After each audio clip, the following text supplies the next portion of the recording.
So if you see a leader who's become a billionaire, who can take us down the road when it comes to our human race, and you can see, wow, this person is able to create so much. Imagine what that person would be like if they were truly optimized, if they were able to resolve those chronic stresses. So going back to your question, some people will say that because all they know is what they're taught. And what they're taught and what we're all taught is use your stress and your pain as a motivator to drive your passion. Yeah. And I walk out in the world every day and I go, no, stop doing that. And people are scared to stop doing that. People are afraid to look at their own truth and why they're actually compensating and creating from that stress, which is actually a very, I would say, dirty fuel source. And it's time to finally face our demons, look at them straight in the face, battle them head on, eradicate them, and watch how much more power and potential you can unleash when you can operate from a state of peace and freedom and not from that stress that you asked me about. You're listening to the Rich State of Mind Show, the podcast made to make you the total package in the entrepreneurial world and give you what we call a rich state of mind. If you are here looking to learn about real estate investing, marketing, elevating your business, and developing your mindset to get to the next level, then you are at the right place. Stay tuned and be sure to join our community on richstateofmind.com. Now here's your host, Anthony Ritchie.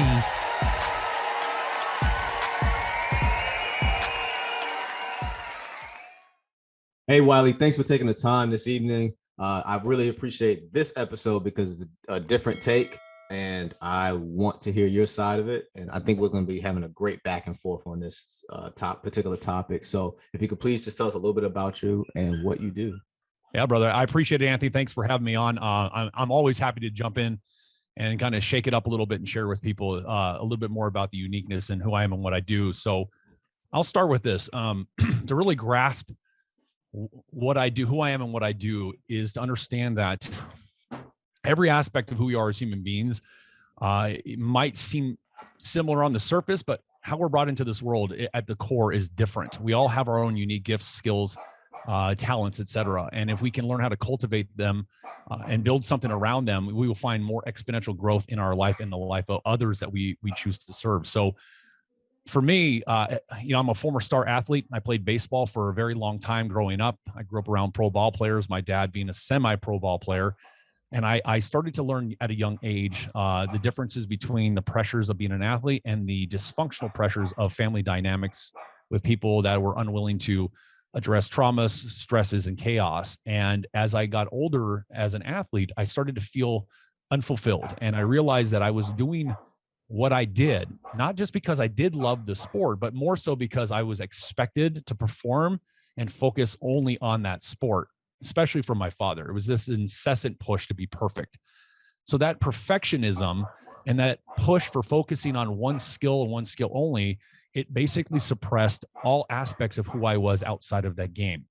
So as I got older and I started to realize this, I found myself being lured into another world where I started to experience more of an unleashing of myself. I started to feel like I was starting to gain control over my own decisions. And despite the fact that it pissed my father off and it broke me away from the family dynamic, I jumped into the world of rodeo. I became a bull rider. I found myself enticed by the unknown and the scariness and the excitement of what would this world be for me as a man, and what would it mean for me to really experience, this unbelievable, wild nature of bull riding in itself. So when I jumped into that world, I found more of myself garnering control and power over my own life. Okay. And it really excited me. And then that eventually started to wear off a little bit. And I realized when I started to choose, do I want to continue down this path and be a pro rodeo cowboy, or do I want to go somewhere else? That in that moment, I knew my intuition was telling me it's time to move on. And that's when the military came knocking. So then I jumped with the United States Army. I joined and served with the 101st Airborne Division as a combat infantry leader, 3 tours overseas.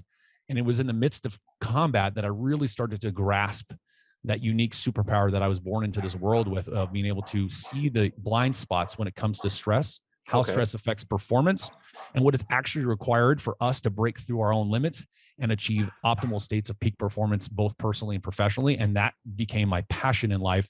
And as I got out of the military, I started to take myself down the road of self-mastery first and realize, how do I become the most optimal me, so then I can cultivate this gift and then turn around and go out into the world and provide it for whoever I was meant to provide it for. And it just became a journey of I would say optimization. And as I did all of the work that I needed to, putting myself in positions that were radically different, that were challenging, that were scary, that were highly unknown, to really expand myself and my capacity, we built a business around that gift, around that self-mastery.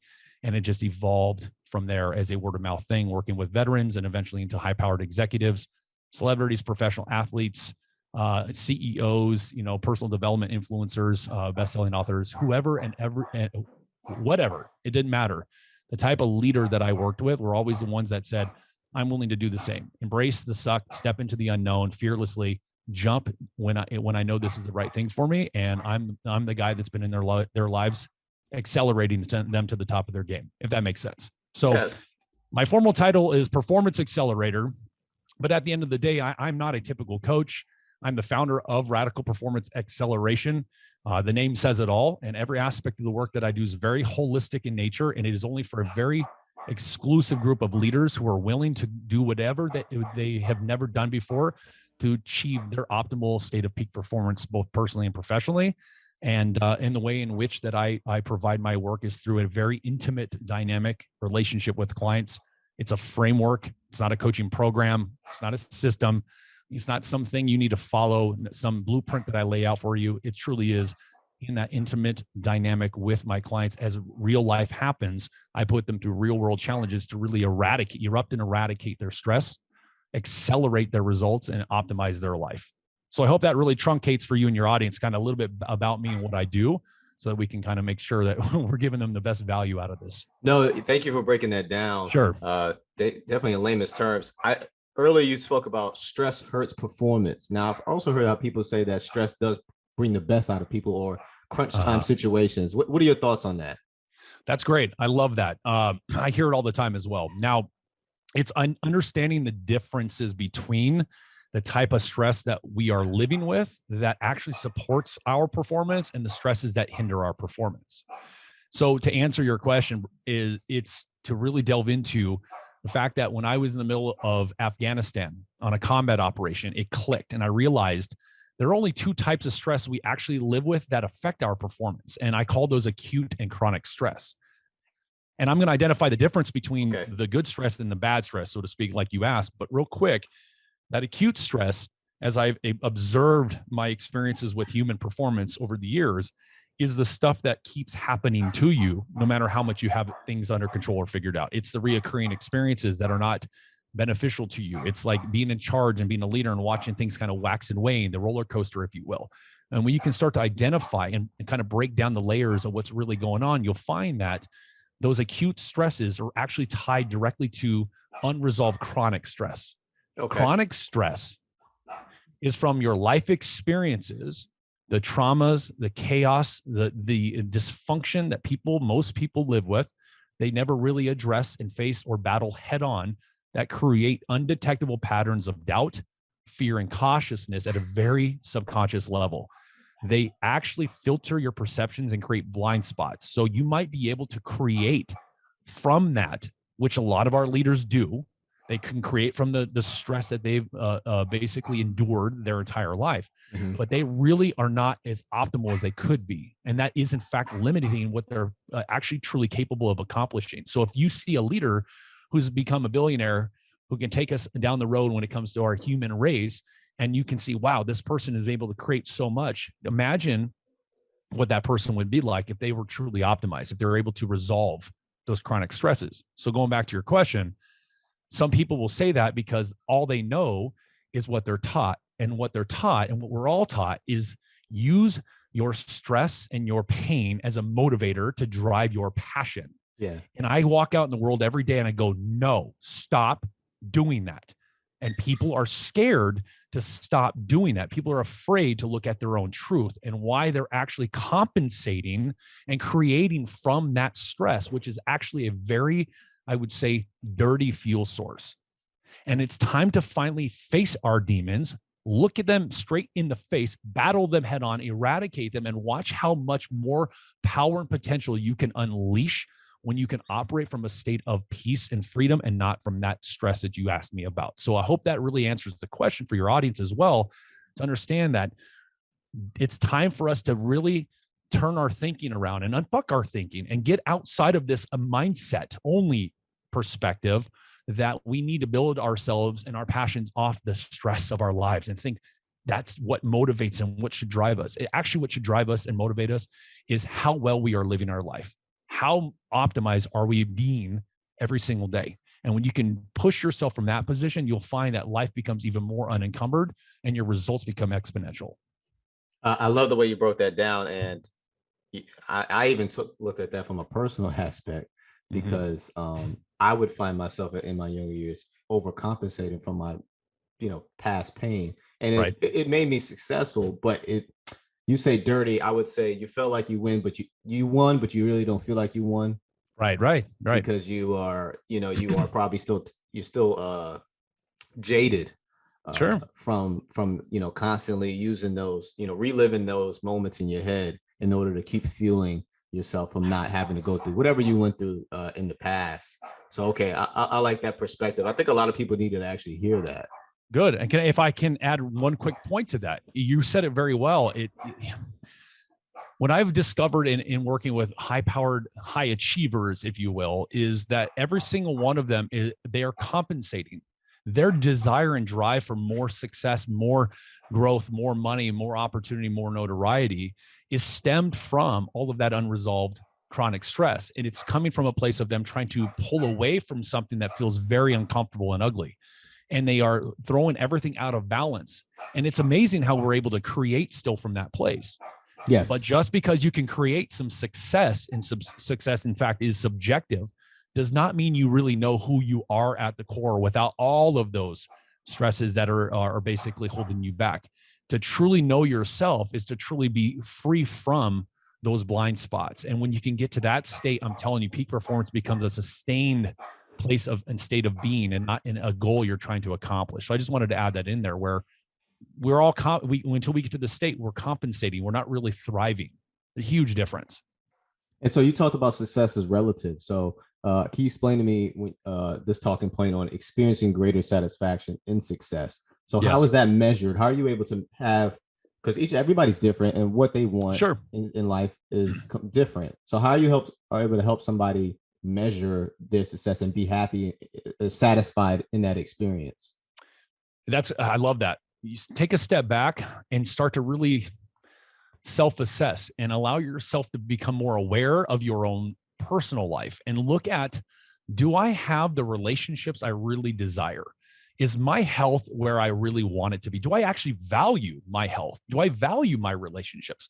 How do I feel when I wake up in the morning and I have to go out and tackle the day as a leader, or anyone at any level of their life? I'm specifically saying this for leaders as well, because they're the ones that are the most, I would say they distort the world more than anybody else when they're not optimized. But success being relative just means your definition of success should come from a place of, how well is my life operating? Do I have a balanced, healthy relationship with my partner, my children, my family, my friends? Is my health in a good place? Do I feel a sense of peace and freedom on a daily basis when I'm doing the things that I love to do? If you cannot honestly assess that and answer that truthfully, then that means you are in fact compensating, and you're only limiting your ability to achieve success at the level you really desire deep down inside. So it's interesting is because what we have done as a society as a whole, and you'll probably nod your head yes with this, I'm sure people listening would say the same thing. Oh yeah, that's absolutely true.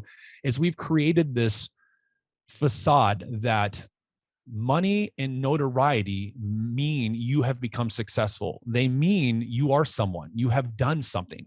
And if you've met people, there's quite a bit of judgment when someone is not to a certain degree of success financially, or when you don't know someone's name. You might look at them and go, well, what are you really doing with your life? Are you actually trying? Are you accomplishing anything? And when you get to this level of big money, X your business, scale yourself, and you become known, that is where we end up seeing how we define success. And I'm just blown away and tired of seeing that as the benchmark.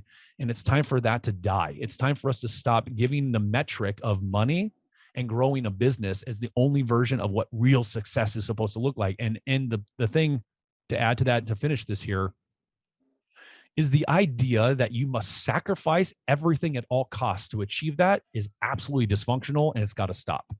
It has to end. There's necessary sacrifice and there's absolutely unnecessary sacrifice. And we are so caught up in the unnecessary sacrifice. We're willing to circumvent our relationships, our health, our own personal internal freedom so that we can attain some, I would say, tangible, version of what we consider that success. We've made it. And then I'll try to turn around and go back into those areas of my life if it feels right. But then we get caught up in the rat race of, I got to keep grinding. I got to keep getting more. I don't feel satisfied. I got to go find out where else I can go. And then we just have this incessant toxic pull of what society is instead of what it's supposed to be. So I hope that really helps answer your question. No, it does. And I'm glad you brought that up, because I've talked to a lot of business individuals, and they're successful, and the first thing they will encourage for you to throw all the chips in order to, meet that, to get that big break in whatever business you're trying to do. Hey, almost damn near go bankrupt. It doesn't matter. Give it your all. Right. And like most people, like, I got a family to feed, like I got a wife to answer to. I can't afford to throw it all in.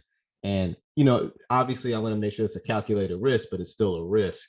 Sure. And I still have responsibilities. I'm not trying to go bankrupt and start from zero all over again. Right. To say, hey, look at my story now. I need things to kind of be, like you said, a weighted risk that is not going to, if things go bad, it's not going to decimate, my primary responsibilities. Sure. And I agree with that. And so I have a higher risk tolerance, but my wife is definitely very conservative. So she kind of keeps us in the middle. Good balance. Good balance to make sure that we're not making decisions that would totally erupt. But I always, my threshold when it comes to business, I always say you leave the business money for the business money and the house money for the house money. There are to be no business moves or risks that we take that will ever affect the main household. And so I think that for people like that you got to keep grinding, you got to keep, throw all your chips on the table. Yeah, I would say I agree with that as well. I think realistically, when you have other people you're taking care of, that I don't think that's the smartest thing to do. And if it's slower, it's fine. If it's slow, Bill, that's fine. Yeah, and you and I can agree on this because we're both militaries. It's the idea of slow is smooth, smooth is fast.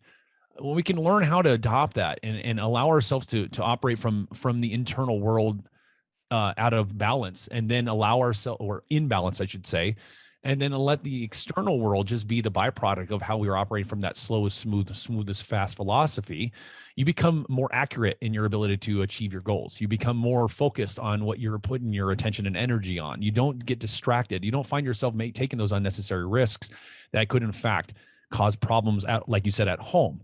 And you start to understand that when I make my decisions, I know exactly where I need to focus my time, energy, and power. At the same time, you're also willing to take certain unknowns on because you're comfortable and you're calm in that unknown. And when you can get to that state of being, it doesn't become this thing you're trying to hold on to from a step-by-step process. You start to realize life is more dynamic and holistic. It's not something we can easily just break down into steps. But until we get to a state of understanding how to create that holistic approach, how do we manage our inner volatility so that the external world does not show up in a way that throws us off, we're always going to feel limited and stuck in some way. And so we talked about fears, and you also talked about, living a life with, certain unknowns. How do you get people to eliminate the fears, the professional and personal fears of the unknown, and moving on and progressing? Yeah.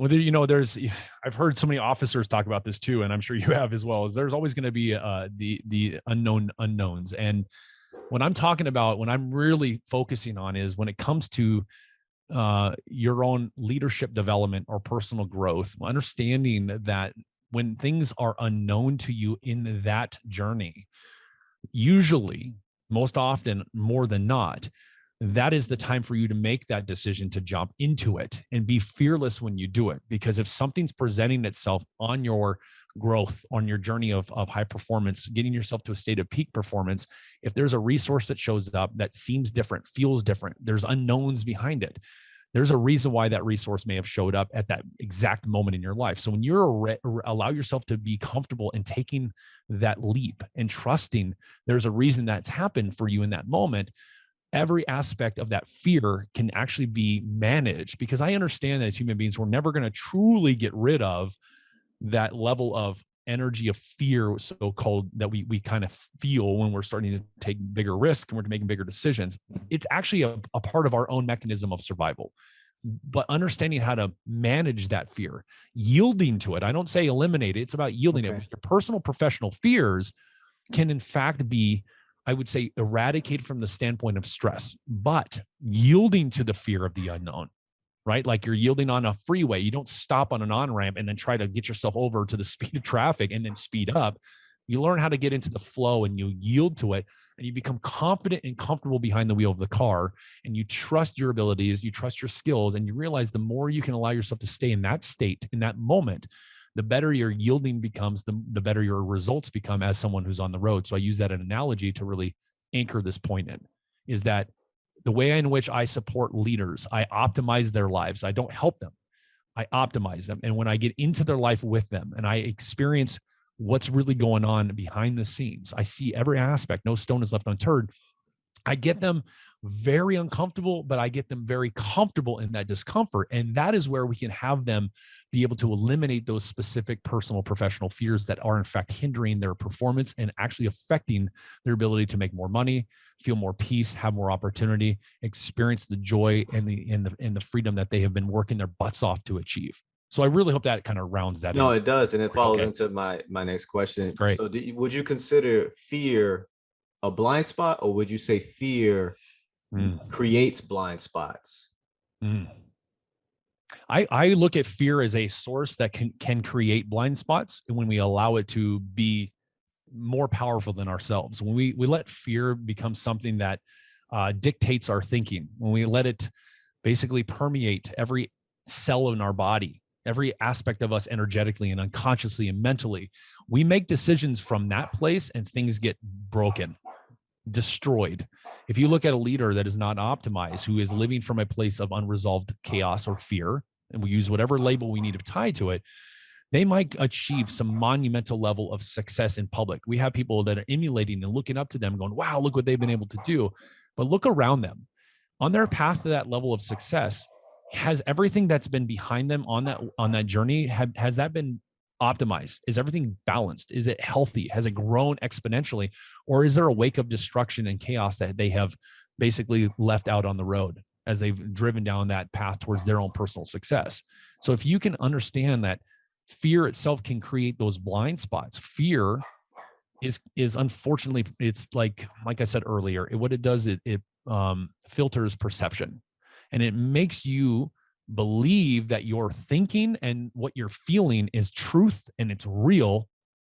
And in reality, you don't know who you are without all of that fear. And until you address whatever's causing that fear to even be there in the first place, you're never truly going to understand what you're capable of. And that, to me, why are we not valuing that first and foremost as a society? Why do we not emulate people who are living from that place and want to be more like that, and then experience the byproducts of being that way first, as the monetary success, as the business growth, as the popularity, as the things that we want to see move the world into a better place. Awesome.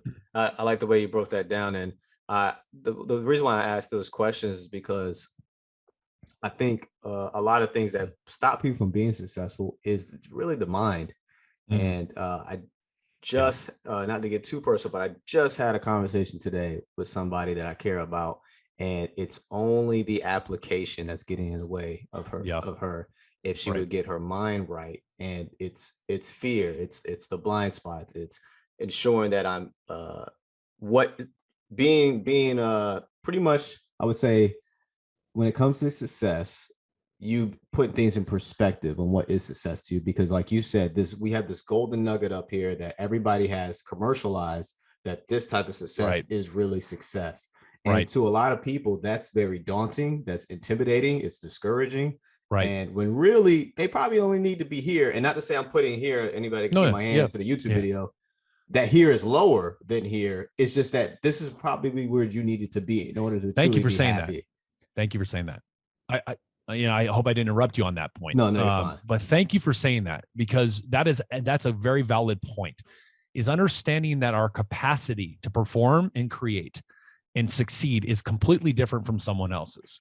So we end up, and I have a paper that I wrote, a more academic style paper, if you will, around helping versus optimizing, and understanding there's one part in there that talks about the copy and learn method, where we are stuck in this emulating someone else, thinking that because they have that, we have this lack feeling inside. Like you said, the fear comes up and going, I should be there.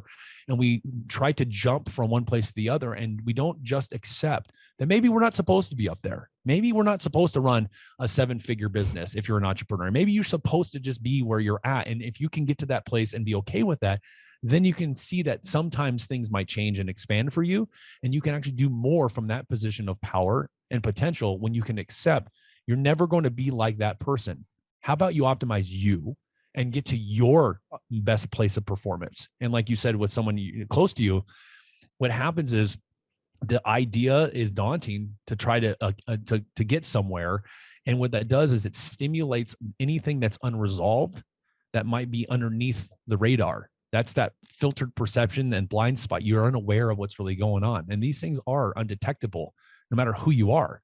So when you have something that's undetectable at the core level, your thinking's limited. And when your mindset is limited, well, consider the fact that you're not going to make the best decisions, and you're always going to feel like you're chasing the idea or concept, but you're never going to know how to apply it.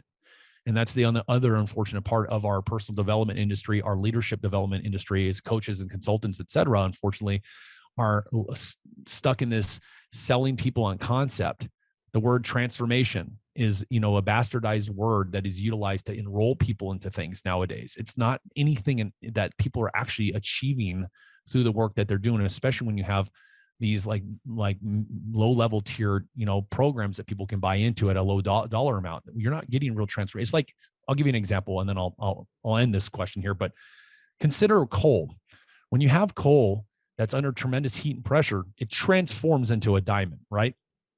However, remove heat, just create pressure. What do you get? You get change. You are going to change that solid coal into a different state. So you're going to get pressure that creates some like crumbling of it, turns into more of a dust. That is in fact what change looks like. But transformation is a completely different beast altogether.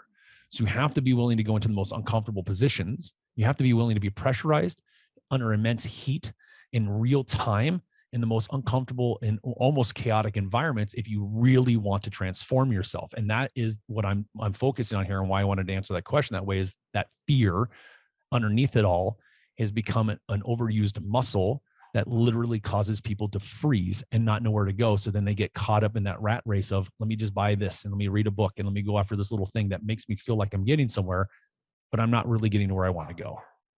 You just gave me an idea of an analogy where sure. It's the difference in what you were talking between, let's say low tier coaching that promotes transforming, and then high quality is the difference between my protein shakes, where if I get cheap protein shake, it'll say 15 grams of protein is supposed to go into my body. But since it's a lower quality, probably only 8 of it will actually go into my body. The rest of it is fodder. Yeah. And if I have a high quality, I'm absorbing most of those grams in there because it's higher quality. Right. So I think of that when I think of what you just explained. Great. I like that. That's the thing, is I use high quality plant-based protein as well. And I know my body's, the bioavailability is happening because I can see the results, but it's the standard in which, and you want to, again, you said that, why are you going to settle for a lower quality fuel source? Right. And most people do. And they do that when it comes to their own growth. Yes. They're okay with this. You know what happens? And I'll just add this in here. And this is a very point I want people that are in fact listening and really want to understand this, is that the idea that we need to know how everything works stems from that fear. It's limitation, but it also is a mechanism of control. Leaders, especially in my experience, do this incessantly. They love controlling the resources they hire. Because the resources they hire, they want to feel like they're not going to get pushed too far outside of their own comfort zone. They're going to get a sense of things that are different for them, and then they'll just get rid of that resource. It's only when you have something you are unknown to, you can't control, that you truly can transform. You have to be willing to be in those environments. The more you try to control something, the less you're going to actually grow, period. And I mean, so I'm glad you brought that up. And then I want to make sure we stay on the topic of leaders. So I was doing some research on just it was actually about math, the creation of math. And Okay. if was it man-made, or was it discovered, or was it made up? Okay. But in that, I guess this is how much of a dork I am. But in that conversation, all good. I like it. I'm a geek too. Go for it. they talked about how the brain is meant to process, not store information.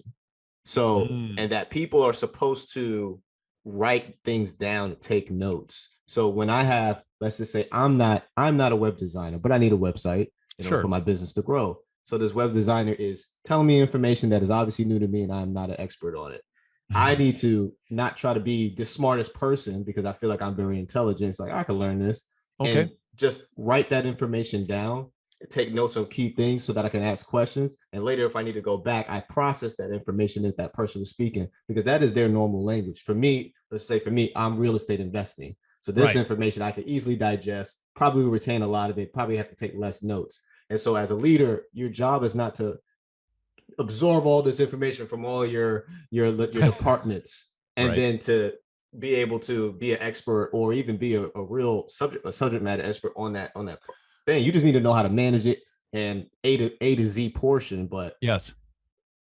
But yeah, that's pretty much what I was thinking about when you explaining that. Yeah. And it's interesting. You're a chief, so you're already in that position as a senior NCO, and you understand. Again, I have had friends that are Navy SEALs. I was with a smaller combat infantry team, and I'll tell you what really allowed us to be better performers as a unit was our ability to understand there is a rank structure. We do have leaders for a reason, but when I became a squad leader or team leader for my mortar section, I allowed my guys to input and provide information and thoughts, because we're all intelligent. We just we have our own unique approaches to certain things, especially in a combat environment, right? So when you're doing your work as a chief, you understand, it's like, we're not just coming in there going, I know everything, and you're just going to listen to what I say. There are times when that's necessary, but a real balanced leader knows how to allow their people to bring value to the table, so you can have the best possible decision making for the best possible outcome. It's the same thing I know with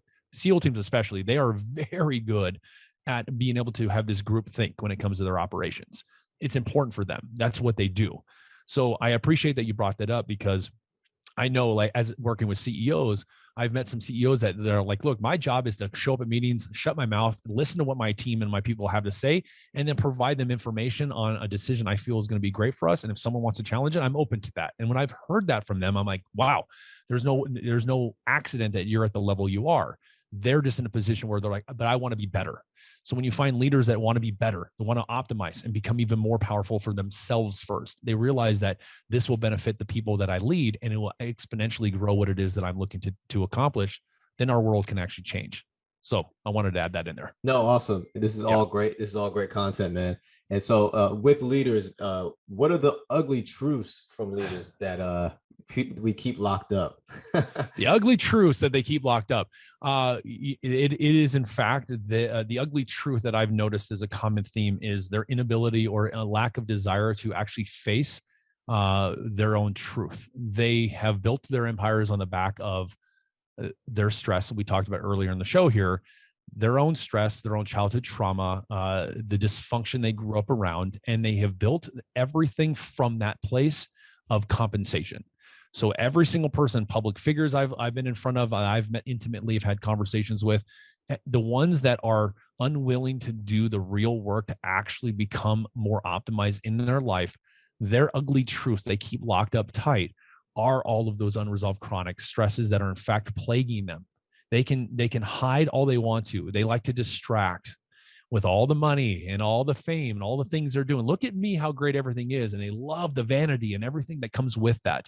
But they're really just compensating, and they're covering up the truth about who they really are when the curtain closes. And when you pull the curtain back from a lot of these people that I've met over the years, you would not want to follow them. You would not want to emulate them. You would actually be shocked and go, why are you not taking care of that and addressing that? Yeah. It's almost like, why aren't you putting the oxygen mask on your face? You're going to die in a matter of moments. And this is why we experience our big named people in these battles, like these billionaires having this space race fight with each other. It's like, what are we doing, folks? Truly, what are we doing? Who cares if they're worth $300 billion? Are they literally going to sit there and you're going to tell me that's someone you want to emulate who's just battling with other billionaires as like, they're almost like little boys fighting each other over who's better. And it's like, that's not leadership. To me, I don't want to follow that. I have no qualms with the intelligence of people like Elon Musk. They have their own brilliance, but I can see their truth. And unfortunately, I'm not inspired by them. I don't go, wow, look at that person. Great. They've created some stuff. Okay. So who are you? Like, why would you want to emulate someone that does that? Why not emulate somebody who's present in the moment and utilizes all of that for the true benefit of others and not from a place of their own self, desire to say, look at me. You couldn't hurt me in the past and look at me now. It's like that stuff's got to stop too. So those are the ugly truths they can lock up. Really, at the end of the day, it's just facing their own truth, their own demons. People are afraid of that. They like to press it down, suck it up and deal with it. That's what chronic stress is. It's the suck it up already stress. Get over it already. When you can suppress that stuff and just you're an adult now, just get over it. That stuff actually occupies space within you energetically, emotionally, mentally, physically, and it has nowhere to go until you do something about it. And that stuff will in fact limit you. It's kind of like carrying a rucksack and trying to run when your legs are broken. What are we doing here? You got to fix all that first, and then you can huck yourself up there. It remind me of Bruce Wayne, Batman. Using his childhood trauma to fuel him through his entire adult life. But look at the dysfunction. Yes. Right. Couldn't hold down a real balanced relationship. Always with different women, buying fancy toys and cars to fulfill something. It's like Tony Hsieh from Zappos is a prime example of that. I mean, I'm sure you know about him, correct? Yeah. Unfortunately, he was compensating so bad because of his unresolved demons. No matter how much money he made or who he was around or what he created, a company about understanding human beings when in fact he didn't know how to be happy himself, and he paid people to just be around him to make him feel a false sense of happiness until he literally died because he couldn't deal with life anymore. He locked himself in a room, fire burned him to death. He died of smoke inhalation, and nobody knew what to do with that guy. Nobody realized you've got to push people so far outside the norm. You've got to put them in the most uncomfortable of situations in real time and challenge them in ways they've never been challenged if you really want to eradicate that. So do you feel like, because I want to transition into this thought process, do you feel like once the individual meets their level of success, is that when they start living life on their terms, or they live life on their terms in order to reach their level of success that they want to be at? Living life on your terms. Now that is a concept that's thrown around by quite a bit. Many of coach, I would say a large swath of our personal development industry talks about that all the time. It's a marketing term. Live life on your terms. And when I even say that, I use it very lightly so that people can understand, what are your terms first and foremost. If you can see your life exactly how you want it to be, can you look at your life now and say that that's where you're at? If you're willing to achieve a level of self-mastery for yourself as you are building something, creating something, looking to achieve something, grow something, move a community, inspire, a radical change in society, try to transform our political chaos from inside out, whatever your mission is, living life on your terms is all about understanding that level of peace and freedom as you build and grow, as you create and try to accomplish. Look at your life and say, well, what are my terms? My terms, if you ask that question again, my terms are, my health is optimal first and foremost. I have a high standard. I will never waver ever for anybody, no matter what the situation is, period. You cannot get me to eat a donut. It does not matter. What matters is my standard first and foremost. I will hold that to the ends of the earth. Second, are my relationships thriving? If I do not have a balanced, healthy relationship, who am I to go out in the world and tell people they can have it too? And third, how is my world around me showing up? When my world, as it has been for a very long time, is at a place where I know how to manage and deal with other people's stress. I know how to deal with the inner volatility or whatever might be coming up for me as I'm in certain environments, as an erupter, because I know when I'm with people, they can't hold on to all of their stuff and they want to bring it up and out when they're around me. Do I know how to manage this and live my life from a place of that optimization? If I can say yes to myself, which is what I do, that's life on my terms. Now, everything else is ancillary. It's a byproduct of that success that I've accomplished for myself personally first. And if you can get to that state, that's where you can define whatever terms you want moving forward. I had a client, a public figure in the personal development space. He's kind of just unique. I always tend to talk about him, but was introduced to me after 30 years of being this guy who did all of this amazing work, but he was burned out and at his wit's end. He literally would wake up feeling fried and in chaos, like he didn't know where to go. And the whole point was he did not understand why his life turned out that way after everything he had created and who he'd worked with. And what I found with him in my first conversation for 5 hours we spent together on his couch in his condo was he didn't understand what his own terms were for living life from that place of freedom and peace. And when I got him to understand that was, I want to be happy, healthy. I want to be in love with my wife. I want my kid to respect me and have a great relationship with them. And I want to just step back from the grind of the business operation, just be the creative force behind it so that everything else could just happily grow the way I want it to. Yeah. But I don't know how to do that. So he finally was able to define his terms after all those years because nobody ever gave him the environment to just ground and get real clear on his truth. And when we got to that, we then were able to accelerate him from that standpoint. So to kind of close up this question, living life on your terms is an everyday evolving process. It's not an end goal. What matters is, are you operating from a place of my terms is to wake up and experience joy, happiness, great interaction with people out in the street, being able to have a great and successful day when it comes to my company, be able to make people feel happier, healthier, wiser, whatever your goals are. Can you live from that every single day? That's living life in your terms. Also, and so I want to make sure, because we've said a lot of great information. Sure. I want to make sure we say again, what is the name of your company? Radical Performance Acceleration. Great. Where can people find you and your business? Because I want people to find you, man. Well, you know what? You and I are connected on LinkedIn, which is great. I look forward to our long burgeoning relationship. So LinkedIn.com, as you know, if anybody's connected with you there, /Wylie McGraw. But what's really good is I created a timetoerupt.com. Okay. Timetoerupt.com. It's pretty straightforward. That will take people directly to this really cool character index I put together on my website that is about self-assessment to see if you're ready to be optimized. From there, they can peruse this labor of love that we threw together, over the last year and a half since the pandemic hit and coming out of the shadows and being behind the scenes without any digital presence. I'm providing this kind of exposure for people to really challenge the way they think about high performance and leadership development.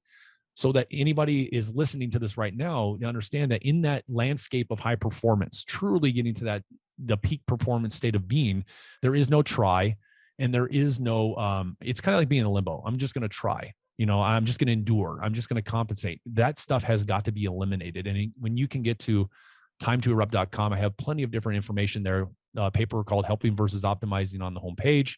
I have another one on my anti-retreat page called Why You Need to Get Unfucked. It's the 5 major contrasts that leaders and high achievers need to understand to take themselves and their organization to the next level. And you'll understand why I use that word. And then really, that's just a nice place for people to, whoever wants to reach out and have a conversation, pick up the phone and call. I don't do sales funnels. I don't do email lists. I'm not here to market you anything. This is real world optimization. If you feel drawn to it, I like conversation. You can pick up your phone and call me. I'll answer it. We can explore what that does or makes sense or for what it is you're looking to accomplish. And we can go from there. So I hope that helps. I appreciate that. And it's very transparent. I was about to say transactional, but that's the opposite. It's very transparent. Yeah, I'm the opposite of transactional. And so I want to ask this, man, because sure, please. And I think you can definitely break this down very well. What is your rich state of mind? What is your big why as to why you do what you do? Because you're very passionate about this. Absolutely. Let me just take a moment for that one because that's very important. I have I have a leader first business model. My bottom line does not matter to me as much as getting leaders to a state of optimization, because I wake up daily and I see the distortion that they create when they are unresolved. So when you have an unresolved leader, you have a very dysfunctional world. And until you can get these leaders to stop bullshitting everyone and including themselves, and they're compensating from that place of pain and suffering, and you can truly get them to want to face down whatever is holding them back, that is the only time we will actually see our world around us truly transform the way that we are all so desperate for to transform. We can't keep trying to legislate ourselves into change and think that somehow, until we address the leaders and how they're living their lives, it's always going to be the same. We're going to have the same conversations day in and day out. So I wake up every day. My rich state of mind is truly to get to those leaders who are looking for true optimization, who are willing to do whatever it takes to live a life of peace and freedom and perform at the top of their game, so that the impact that they have out in the world is actually exponential and highly sustainable, and it's not dysfunctional. No more of this vanity, no more of people following someone just because they have, 1 million followers and they make money. That stuff is the reason why we have a broken society. People are so limited in the way they look at success and think that just because I was able to accomplish this, then I'm something or I'm someone. And that's why we're falling apart. And I'm done with that. To me, I'm coming out of the shadows because I know there are people out there that want this. Dwayne "The Rock" Johnson's talking about facing down his own demons from his childhood. I've even seen Will Smith talking about, him wanting to be a better version of himself in his 50s. So all of these specific types of powerful people are starting to kind of wake up and go, it's time for me to actually transform myself and do something about my pain instead of the compensation I've been living with. That's my rich state of mind. That's what I'm passionate about.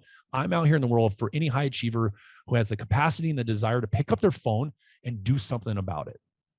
I love that, man. And I can hear the passion behind that as well. And you actually made some great points. And these are men that are in their 50s and not getting closer to 50. And you don't have to actually wait that long to figure out, like, or make the decision, hey, I need to transform. Right. Actually transform into something else that will better serve myself and others. Right. So I like that. It feels amazing to wake up every day and not be in pain and not feel suffering at any level of my being. It feels amazing to be able to truly, I can do what I want to do. That's my terms. I can live, I work with who I want to work with. I get to experience great conversations with people like you. I get to go out and explore life in a way that I never thought was possible when I was full of pain and stress from my family dynamics growing up and the pressures placed upon me. And then actually having that like accentuated in combat, coming home and achieving that level of self-mastery gave me that place of understanding that we can attain this. It's possible. But society has been so brainwashed into the idea that it's a forever journey and never any process, that we get stuck in the rat race of personal development, and we never truly get to a state of optimization. And that is, for me, unacceptable. And I'm willing to do whatever it takes to shake up that paradigm and finally actually transform it. I like that.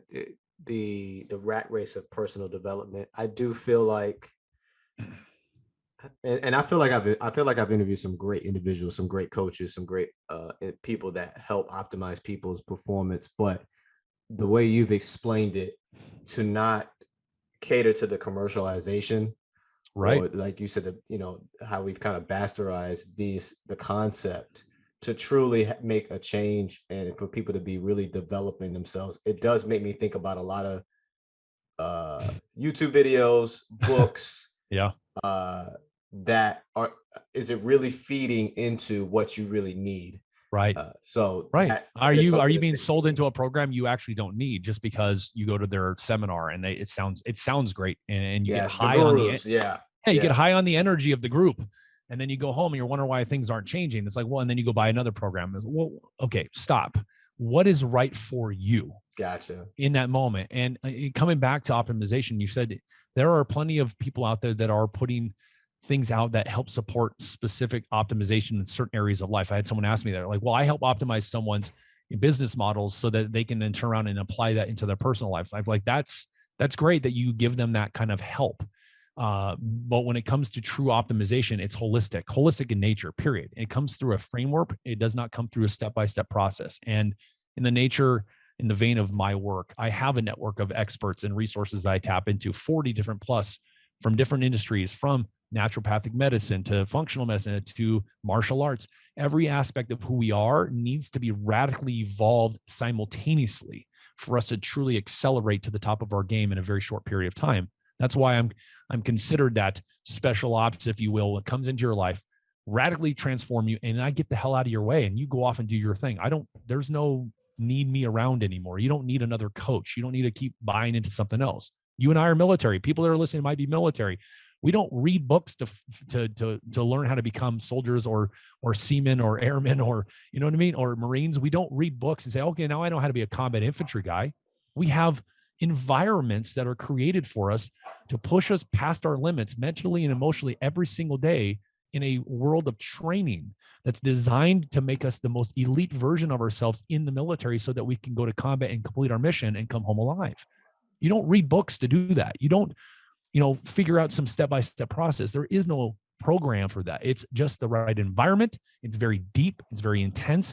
It's very radical, and it's very challenging. And that is why we always feel that change happen when we go to boot camp and we come out of that and start to go to our units and train and basically fine tune and perfect that skill set, right? That's who we are, but it doesn't come through that systematic approach.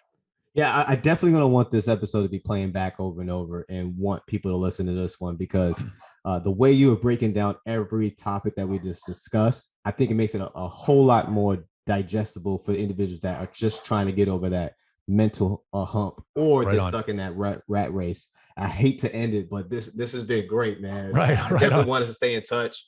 Sure. And I can't wait for this episode to come out, man. Seriously. Me too. This has been pretty cool, Wylie.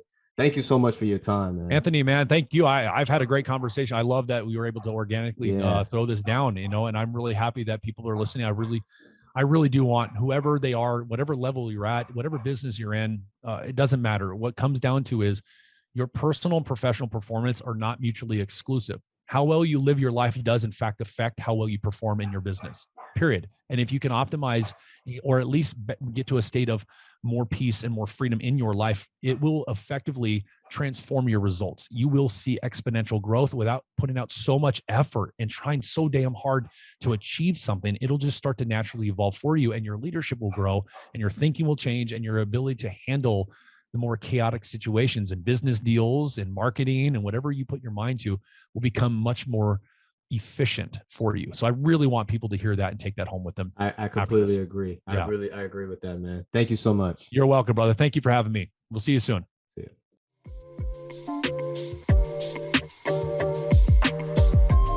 Thank you for sticking with us from the start of the episode. Please share our show with friends and family, visit our YouTube channel, and view more of our content on richstateofmind.com. See you next week on the Rich State of Mind Show.